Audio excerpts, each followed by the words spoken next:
Crasse et crasse au pays de Poutine, les rois du matrape, le son qui tâche, avancent leurs pions. Attention, flot très salissant. Купе, братан, проверь, заперта ли дверь, замазаны ли щели в стене, проверь, зашторены ли окна, отключен ли телефон. Le matrape tire son nom de l'expression Yob Dvoyumat, nique ta mère en russe. Argot obscène parlé par tous en cachette, il était interdit de l'utiliser en public sous l'ère communiste.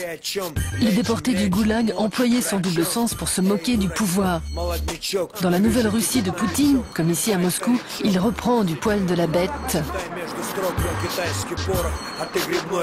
Тот, что между ног запущенные грязнули, тебя не... Блядь, да я тебе сказал, блядь, там. Никогда не пролил, блядь, тебе. Я тебе, блядь, писал, блядь, нахуй, я блядь. А ты хули, блядь, дела все, блядь, проводила. А ты чего, блядь, дела не проводила, блядь, нахуй, блядь, иди нахуй, отсюда, блядь, нахуй.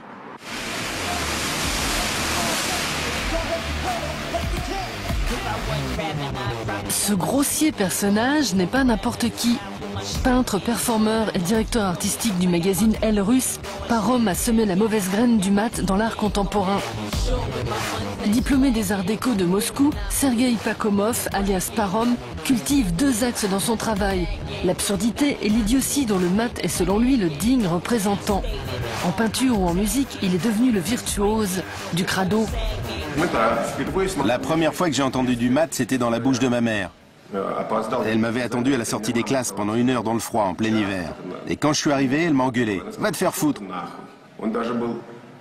Ce langage vulgaire était officiellement interdit à l'époque de l'Union soviétique. Et c'était puni, d'après la loi. Ça le rendait presque sacré. C'était aussi une façon de protester.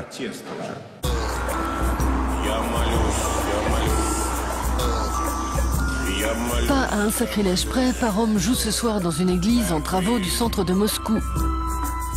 Une performance 100% pure mat devant le gratin arty russe.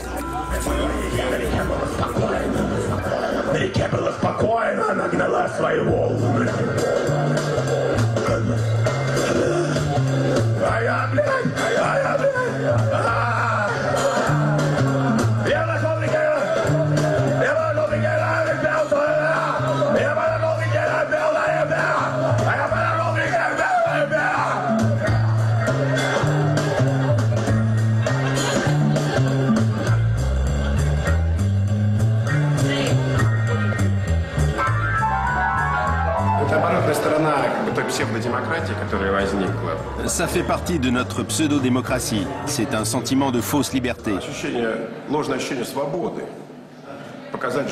Montrer son cul, chier en public et utiliser des gros mots, ça ne dérange probablement pas beaucoup ceux qui sont en haut, au gouvernement. La Russie n'est plus totalitaire, elle est autoritaire. Mais même cette définition n'est pas exacte. Ce pays est déstructuré, cassé en 1000 morceaux à tous les niveaux. Notre langage vulgaire, qu'on appelle mat, fait partie de la vie de n'importe qui. Quelqu'un qui a tout perdu ou quelqu'un qui est riche et qui a tout, tout le monde parle mat. C'est seulement au niveau des injures qu'on a une certaine égalité. Pour niquer sa mère. Tout à l'heure, dans Trax, on se réchauffe.